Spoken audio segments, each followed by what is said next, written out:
Hello, this is Seth Welling, and welcome to another AFI 100 Greatest American Film List review. Today we're going to review one of the longest films on the list, Lawrence of Arabia. Lawrence of Arabia occupies the 5th position on the 1998 list and the 7th position on the 2007 list. It came out in 1962 and won a slew of Oscars, including Best Picture. Not bad for a picture that was almost too unmakeable. And what I mean about that was it cost a ton of money. It didn't really have that much action. It was basically Hero 2 as Lawrence, wandering around in the desert for 4 hours. Well, and there was some action in the end, but it was all about building relationships. It was really, well, for any time, it was really avant-garde and a huge risk, but it paid off. See, it's based on a real-life man, T.E. Lawrence, who was a soldier in the First World War. He was a British soldier in Arabia. He was fighting the Turks because the Turks were allied with Germany under Kaiser Wilhelm. The British and the Americans were a little bit in the war, were allied together, so we were fighting the Turks. And this was the First World War, 1914 to 1918. Lawrence was a disgrace of an officer, and he was called in to just help the British take over Damascus, which is now in Syria. It was not in Syria back then, because the reason why the Middle East is such a mess is basically because the same reason that Africa is such a mess. It has to do with imperialism, and in the First World War, after we won it, we just carved it up as we saw fit. And these in Arabia, and like in Africa, there were a lot of nomadic tribes. And when you carve up a landmass in the countries, you get little bits and pieces of tribes in different countries, and there's no unity of country because it's just an arbitrary line on a map. These people are aligned with their own tribes. Now, if they had carved up a map on their own, they would have done it by tribes, and there would be a lot less unrest.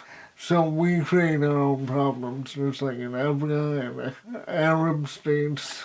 It's all because of us. We needed to take, we being the British, we needed to take Damascus, which was a Turkish stronghold, and Lawrence argued against it to his superiors because he knew that it was just a losing battle, because the people of Arabia didn't want us to be there, just like, the Americans and the French in Vietnam. No one wanted us there either. So we keep on doing the same things, not learning lessons. So he went out into the desert and he basically built an army out of disaffected tribe leaders and people like that, and it's because of him that the British were able to take Damascus. But the movie starts in a funny way. It starts with Lawrence being killed in a motorcycle accident in 1935, and then they go to the funeral, and there's all these people who really shouldn't be at the same funeral, of all walks of life from around the world, and the question that you're supposed to ask yourself is, why are all these people here for this dude? And then the movie goes back in time and shows at length why Lawrence was such an important guy.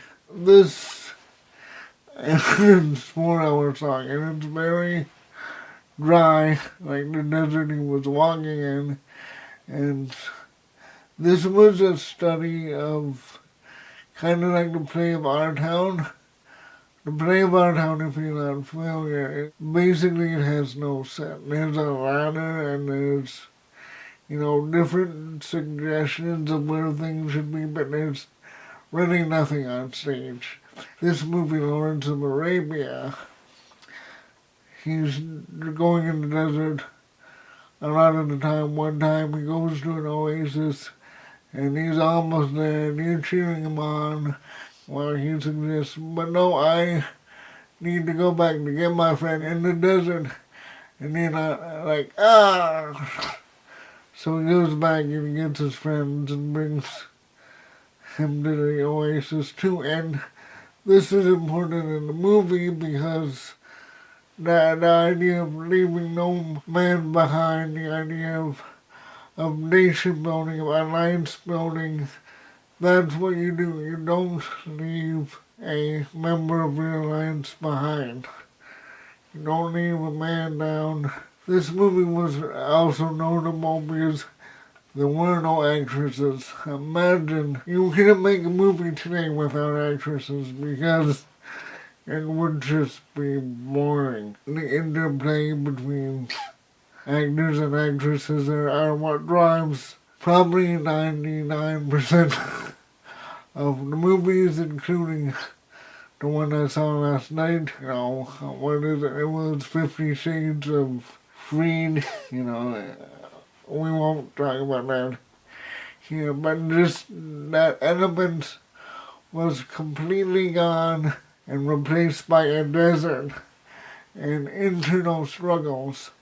And I can see how this film inspired war films like Platoon, which is on the list, and Apocalypse Now, which I already reviewed, because when you're alone in the desert, in your own personal desert, you have a lot of time to reflect, and there's a lot of internal turmoil in this movie. Instead of you seeing a desert, but inside Lawrence's body is a raging sea. He has to do what the British Army says, because he is in the British Army, but he just fell in love with the people in Arabia, and he wants to help them, and he doesn't want to just railroad over all of them, because he realizes that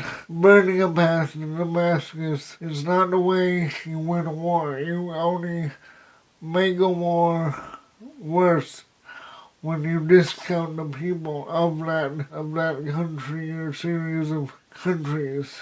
And he would be totally against arbitrarily carving land up for countries when there are tribes in all these different countries. So he was very forward-thinking, and I think that this movie that came out in '62 served as a blueprint of how to make Apocalypse Now, because in Apocalypse Now, in a nutshell, Martin Sheen was headed up the Nang River, going to find Kurtz. Brando is Kurtz. Brando had just gone off the reservation, and he had his own little fiefdom.